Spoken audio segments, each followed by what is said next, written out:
Annyeong, this is Sunny, your Korean study buddy.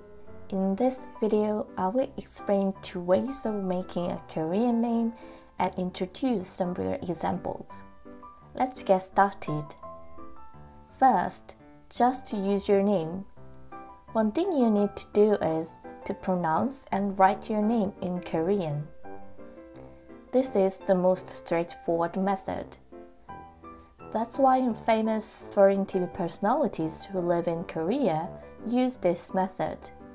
For example, Tyler from USA and Susan from Nepal. To better your understanding, we will practice writing and saying one English name, Leroy, in Korean. The first step is to write its sounds. Here we see Lee, Ro, and E. The next step is to find Korean syllable blocks in the Korean alphabet chart that have similar sounds to the English syllables.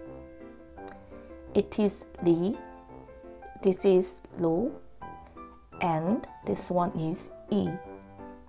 When we put these together, the English name Leroy turns into Leroy.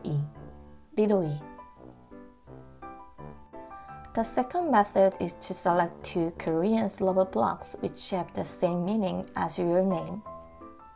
In this case, we can use Sino-Korean originated from Chinese to deliver many meanings efficiently.